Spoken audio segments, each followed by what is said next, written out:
Welcome back to the deep dive. Um, you guys sent over this fascinating article from Smithsonian magazine about the disappearance of the five Sodder children.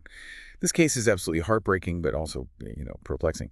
It's Christmas Eve, 1945, in Fayetteville, West Virginia. Wow. The Sodder family home is engulfed in flames, and while the parents, George and Jenny, escape with 4 of their 10 children, 5 vanish, just vanish without a trace. Yeah, it's a story that's captivated people for decades. Yeah. Decades. And the fact that we still don't have any, definitive answers, it just adds to the intrigue. Like, right from the start, you have this, clash between the official narrative, which points to an accidental fire, Right. and the family's just unwavering belief that something much, much darker was at play. Yeah, and the article doesn't shy away from those unsettling details that fueled the family's suspicions.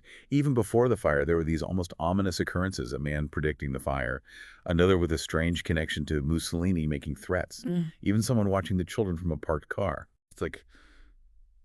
It's almost like a carefully constructed narrative in a suspense film or something. It's interesting because these seemingly isolated incidents, they take on a whole new meaning when you view them through the lens of the fire.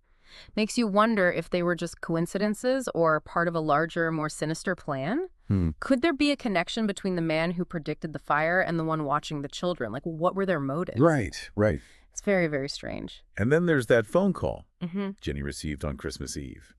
With the strange woman's voice and the unsettling background noise, you almost feel the unease just reading about it. That must have permeated the house that night. Like everyone knew something was up, and Yeah. all these pieces were slowly falling into place, creating this sense of impending doom. Right. And then, of course, boom, the fire erupts, engulfing the house in flames. The article really paints a vivid picture of the chaos. George desperately trying to rescue his children, hindered at every turn, the ladder's missing, the truck's not starting, even the rain barrel frozen solid. It's wild. Yeah, it's almost as if someone was deliberately creating obstacles to prevent those children from being saved. And then, to add to the mystery, the fire department's response was so delayed.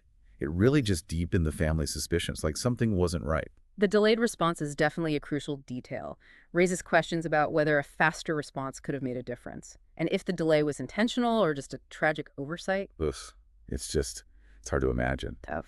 But perhaps the most baffling aspect of this whole case is the lack of remains. 5 children simply vanished without a trace. Jenny even conducted her own experiments, burning animal bones, and they always left behind charred remnants. Wow. A crematorium worker also confirmed that bones typically survive even intense fires.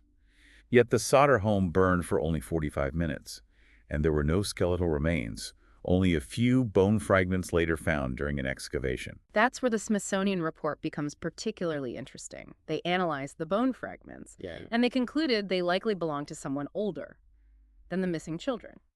If the fire was hot enough to consume the children's bodies completely, wouldn't it have done the same to those fragments? Yeah. Why weren't there any other remains found?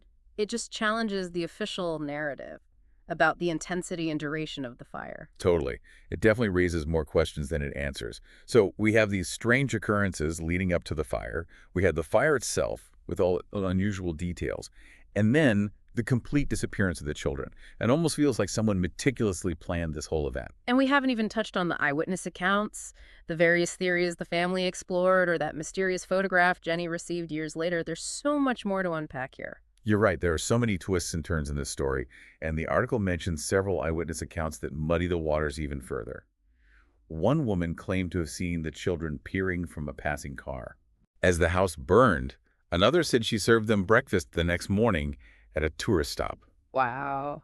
These accounts, while never fully verified, offer a glimmer of hope Right. that just maybe the children survived. Yeah, and those sightings fueled the family's pursuit of various theories, like arson to cover up a kidnapping was a big one. Yeah. Could someone have wanted the children for nefarious purposes? Yeah. Then there's the potential involvement of the Italian mafia, Right. possibly seeking revenge for George's outspoken criticism of Mussolini. It's a chilling thought to consider.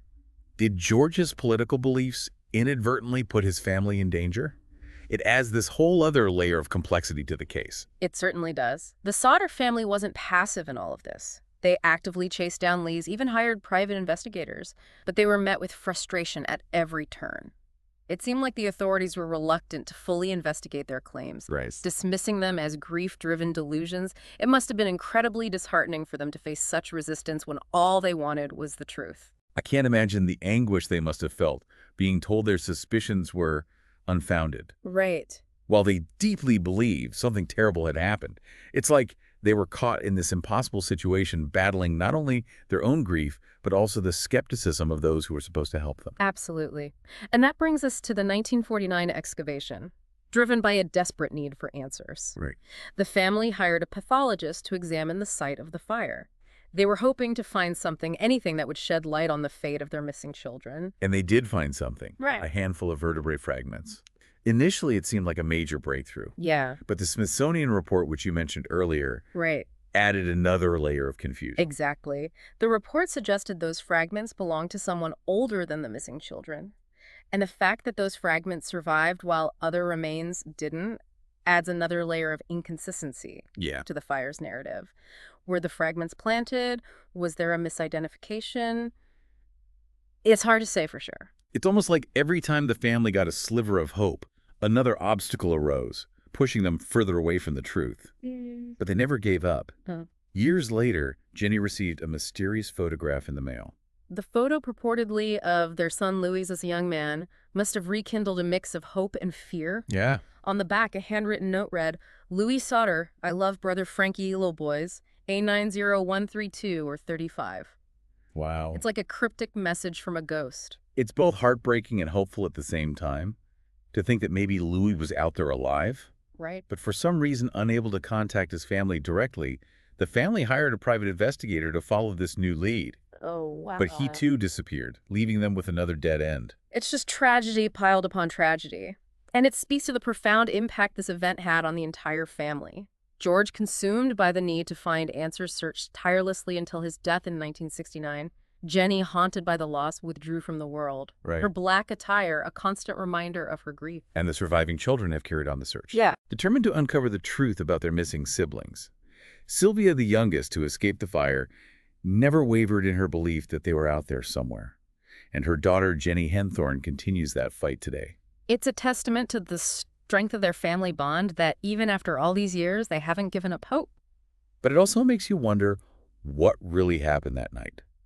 The official story seems full of holes, Right. and the family's suspicions, while often dismissed, raise some valid points. It's a case where the more you delve into it, the less clear the answers become. Yeah. It challenges our assumptions about what we believe is possible and reminds us that sometimes, even in the face of seemingly insurmountable obstacles, the human spirit can endure.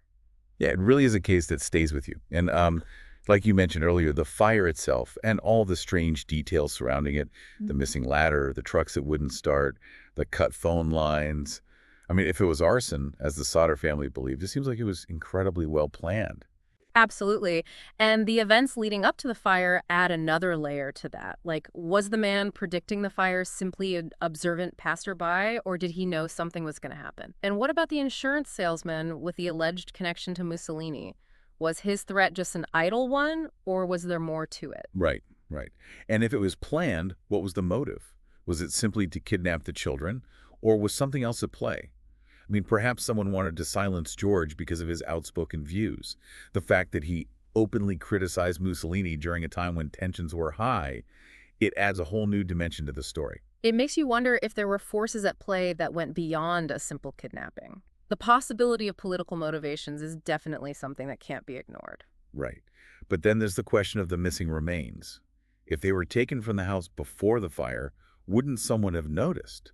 And if they died in the fire, how could their remains have vanished so completely, especially when the fire wasn't even that intense or long-lasting? That's the crux of the mystery, isn't it? The lack of remains is the biggest challenge to the official narrative.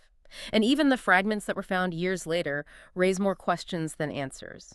Were they planted there to throw off the investigation? Did they belong to someone else entirely? And then we have the photograph of Louis. I mean, if it was genuinely him, as the family believed, what does that tell us about the other children? Were they separated? Did they manage to build new lives, perhaps forced to stay hidden for fear of their own safety? The photograph and the cryptic message on the back, they add a layer of hope to an otherwise tragic story. It suggests that at least one of the children might have survived. But it also raises questions about why he wouldn't contact his family directly. Was he being held against his will? Was he told his family was dead? This deep dive has been a journey through a maze of twists and turns, dead ends, and fleeting glimpses of hope. What strikes you as the most compelling piece of this puzzle? For me, it's the interplay of the fire itself and those strange events leading up to it. The possibility of a meticulously planned operation, possibly motivated by something more than just kidnapping, is a chilling thought. And the complete lack of remains, despite the relatively short and low-intensity fire, just adds to the enigma. Yeah, I agree. It's as if we're looking at a puzzle with several missing pieces, and those missing pieces hold the key to the truth. What would you investigate further if you had the chance? I would delve deeper into the backgrounds of the people involved in those strange occurrences. The man predicting the fire, the insurance salesman with the connection to Mussolini, the person watching the children. Uncovering their motives and potential connections could shed light on the bigger picture. It's a fascinating stuff. This deep dive has been a fascinating exploration of one of history's most enduring mysteries. It's a reminder that sometimes, even with all the evidence in the world, the truth can remain elusive. It's a story about a family's unwavering love and the relentless pursuit of answers, even in the face of seemingly insurmountable obstacles. What are your final thoughts for our listener as they continue to ponder this case? I think the Sodder case is a powerful reminder that we should always question, always dig deeper, and never take things at face value.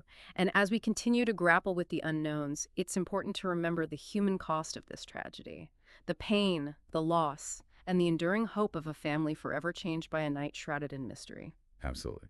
Well, thank you for joining us on this deep dive into the baffling disappearance of the Sodder children. We hope this exploration has sparked your own curiosity and left you with new perspectives on this enduring mystery. Until next time, keep exploring, keep questioning, and never stop searching for the truth.